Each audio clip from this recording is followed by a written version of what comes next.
my baby boos out there. I'm your Gladys Nazca. Here with Chocoman. We're reacting to... Can't think of the greatest April Fool prank ever. It's going too far. I don't know. Okay, I can think of something that's kind of like an April Fool's prank that I think was the greatest ever. The raid on Area 51. Yeah. I'm not sure if that was April Fool's prank. That was in August. Okay, but it's still, I feel like that was amazing. One minute I was on holiday in Iceland, and the next I was condemned to balance being a performing orangutan communing with the voices behind the camera lens and learning way too much about Africa. So, in that spirit, I thought that we would discuss some wacky happenings on a strange little island, where a man and his friends, full of joy and whimsy, decided to pull off the greatest April Fool's joke of all time by tricking everyone into thinking that they were about to die in a Pompeii-style inferno. Oh! That's a lovely... Wouldn't that be on the same level as some of these YouTube pranksters? But as he gets into it, the guy actually got permission. The cops were in on it, and the police, they knew that he was going to do it, but the people in the town didn't know. Wait, what? So wait, he had permission to The eruption of Mount Edgecombe. Wait, what? They actually named it that. The mountain is actually named Edgecombe. Wait,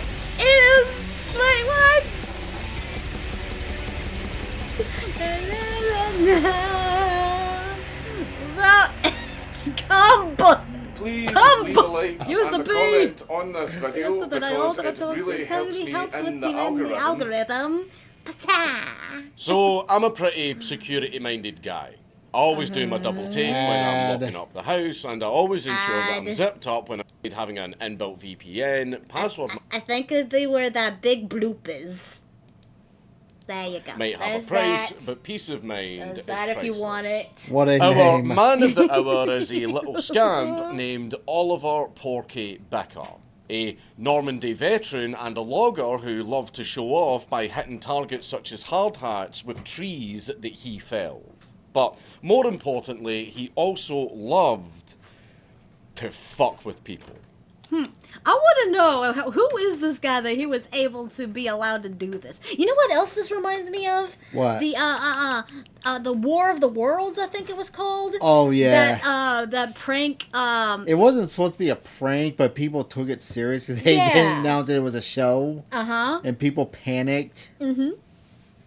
What? Porky liked to put plastic flamingos in trees to confuse wildlife tours. And he also stuck an entire tree in his friend's driveway. And he ran a 1-for-2 chainsaw sale at his logging gear shop, Porky's Equipment Incorporated. According to his daughter, and I quote, "There wasn't a day went by that he didn't make people crack up laughing over one thing or another." But all of these Wait, one chainsaw for the price of two? Yeah. He was a veteran. He was a military. Oh, he was in the military. For some time, he was contacts. He has contacts. Yeah. Oh, Thanks were just mere molehills compared to the mountainous feat that Porky was destined to fulfill. One day in 1971, Porky looked up and had an amazing idea. You see, Porky lived in Alaska, which is part of the big Pacific Ring of Fire, which is a hotbed of earthquakes, kaiju incursions, and volcanoes. Alaska sees about 2 eruptions every year, so it's always a little bit of concern for the residents when a mountain up there starts looking a little bit shifty. And sitting on... I did not know that. I did not know Alaska was a volcano haven. Yeah, the whole chain of islands. That's what volcanoes. It's a ring of fire. We just had we just had a damn earthquake not too long ago up there. the ring of fire. The ring of. I learned something new. Kutuzov Island, just across the water from Porky's hometown of Sitka, is Mount Edgecombe. A named this? 3,200-foot volcano with a name that is going to make the jokes in this video really fucking Many easy. underground But volcanoes. this volcano isn't anything to worry about, though. It's only ever erupted 3 times. Most recently, around 2,220. It edges, but it doesn't come! BC. However, it's not quite extinct because there's still the odd rumblings here and there. It's just lying dormant. And yes, they actually named it Mount Edgecumbe. Because this thing has been Why? edging for about 4,000 years with constant tension building inside. And it was about to blow its thick, hot, sticky lava all over. Or was it? Porky's Yeah. plan was in the works for about 3 years, guy has but some bad good weather sense of kept humor. forcing him to cancel. Because what's the point of erupting a volcano if it's too foggy for anyone to even see it? So he Right. bided his time, preparing and stockpiling supplies in a plane hangar until he woke up on the 1st of April 1974. And finally, he saw a clear sky. Well, I guess on the bright side in 1974, there was nothing to do, so... In Alaska. And Mount Alaska, Edgecumbe that. had edged enough. It was go time. Getting out of bed, Porky told his wife Patricia, "I have to do it today." And she It's replied, time. "Just don't make an arse of yourself." Just don't squirt too much on the ass. Don't Nowhere squirt in too that- much on the ass. Nowhere in this the fact check. I'll make sure you don't get the hair. Don't get it in the hair. What about the Women are face? no fun. On the other hand, dudes rock. it's a So check Porky back. assembled Yep. the boys, known as the Dirty Dozen, despite there being less than 12 of them. And they all gathered at his office. Then he had to pick up the phone and book Not in the passage up the eyes. mountain. Ooh, that would burn, because it's all salty. Helicopter charters turned him down, with one claiming to be afraid of whiteout even though the day was clear. I think he was just letting Porky down gently. But all Yeah. was not lost. One of the Dirty Dozen, local bar owner Harry Salser, put Porky in touch with Earl Walker, a helicopter pilot in Petersburg who absolutely fucking loved the idea and said, "You son of a bitch, I'm in." He said that he would fly Rick over and Morty as soon as the reference. morning fog had cleared in his area. While waiting for their lift, Ken Stedman and Larry Nelson helped Porky load up 2 manila rope slings that he had made himself. And they were made out of rags, smoke bombs, and 70 tires soaked in kerosene. The first of these was transported to the mountain by helicopter and dumped in the crater. Then, as Earl went back for the second sling of net zero inhibitors, Porky stomped out the shapes of letters in the snow, and he spray painted April Fool in 15-meter letters. Bang! Once Well, when you have nothing but time on your hands, huh? Wow. the second stack of Greta's grievances really were in have the the crater, dumbest Porky and piled funniest them all ideas. together and set the entire mess of Miliband's misgivings on fire. And then he flew away as the place was starting to get a little bit smoky.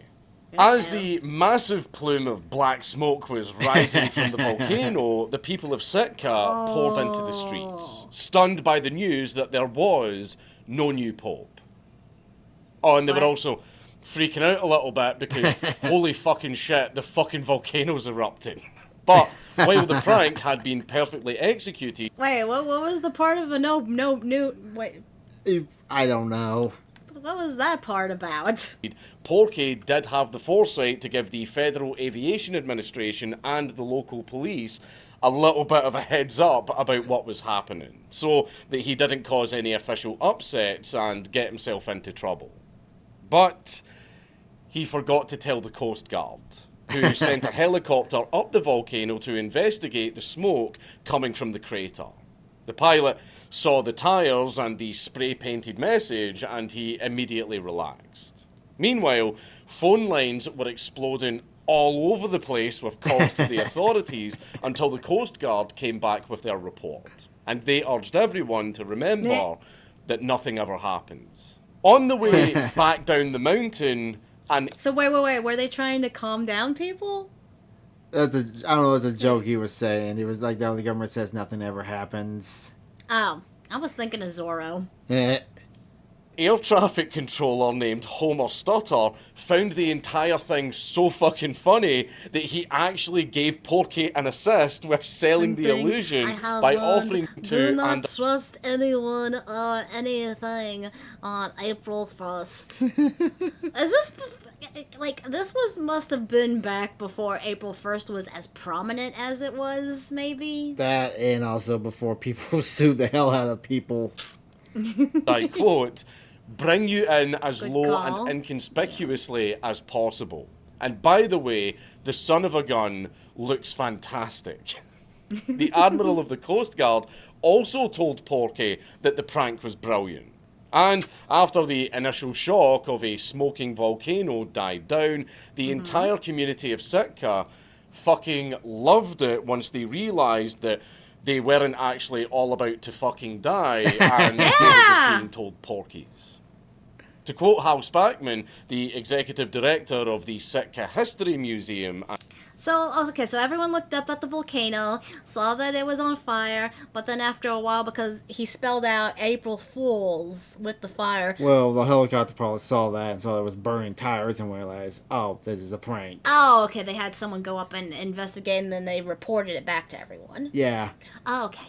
To be fair, you woke up, you lived in that town, you saw the volcano smoking, you're gonna freak out, wouldn't you? Yeah, true. Today you would be sued into oblivion. Oh, and I yeah. quote, I guess after the initial moments of fear, because Mount Edgecombe had erupted in the past, it was 4,000 years ago.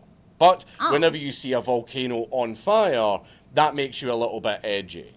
I think once people settled down, they thought it was pretty funny.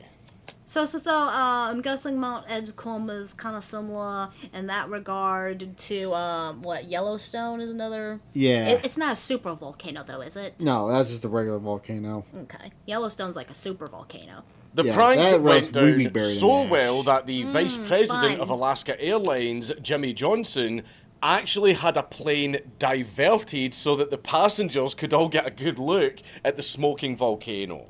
The following year, the airline actually ran a campaign where Alaskans all competed with each other for bragging rights over who had the coolest story. And Porky came out swinging with his entry. On April Fool's Day, I hired a chopper and flew 70 old kerosene-soaked tires to the top of the dormant volcano, Mount Edgecombe, that looms over Sitka. He I set the basically tires on outed fire, himself. and the billowing black smoke created one hell of a commotion in Sitka. I dare you to top that April Fool's joke. Nice. And somehow, Porky fucking lost the competition. Apparently, the winner survived a bear attack, Huh? which is hardly special. Wait, what? Yeah. That's a good question. I mean, yeah, you survived All a of my bear exes attack. can say the same thing. But this loss aside, Porky still covered himself in plenty of glory. He never got into any kind of trouble at all for the prank because all of this happened back when the authorities weren't complete fun sponges. He had his 15 minutes in national news, and he even had a very well-earned commemorative jacket made for him. But the best part of this entire thing Also, I'd like to believe, like, the prank was done in a way where it was smart. Because, think, if he did something like this, if he was like one of the dumb people nowadays and say that what he did started like a giant forest fire and killed people, no one would be laughing then. Yeah. came about 6 years later, when Mount St. Helens erupted. A Denver lawyer actually sent Porky a clipping of the Denver Post with a note that read, This time, you little bastard, you've gone too far. Considering how much everyone loved the stunt that Porky pulled, he would have to do a lot to go too far. As Spackman put it, and I quote, Mount Edgecombe really dominates the Sitka Sound. It is so much a part of the area. It's not something that goes unnoticed. For somebody to actually go and make people think that the thing was going to explode, it's something that people still talk about to this day. It is a top 10 prank. And needless to say, Porky enjoyed infinite bragging rights until he sadly passed away in 2003. And his local legend status still persists to this day. Going back to Spackman one last time, he fondly recalled Porky and the Dirty Dozen when he said, they had an interesting sense of humour that some appreciated more than others. Right, because I'm pretty sure if he did something like that nowadays, there would have been a lot of Karens calling for managers. Yeah. Also, I'm pretty He sure was jail always- time would probably have been a brewing up thing. Sorry. I mean, something. theoretically, it should have been a thing. Him going to jail for something like that. Because, like I said, if he did something wrong, he could have started, like a forest fire or something. He could have killed someone. Not to mention the panic would have also, could have also killed someone, too. People panicking about the volcano erupting. People would do stupid stuff. I mean, I guess for that time era, people were a lot more laxed or something. But yeah, I cannot see a prank like that existing nowadays. It'd be It on wasn't YouTube. unlike him and his group to do this. He was a Again, the closest thing would be the raid on Area 51. I think that's the closest thing. Yeah. very didn't jolly really do character anything. and was always looking for a prank or something funny or something noticeable. That is just what he was like. Now, I love a good prank myself. God knows all of us here in the studio all fuck with each other 24 hours a day. For example, whenever one of the staff gets a new girlfriend and they bring her into the office so that we can all meet her for the very first time, we always try and talk to her privately and tell her a bunch of shit that we just absolutely made up about our new boyfriend. For example, when one of the writers brought his girlfriend into the office to meet all of us for the very first time, we told her that he got banned from Twitter for 2 months for calling Greta Thunberg Anne Frank but less fuckable.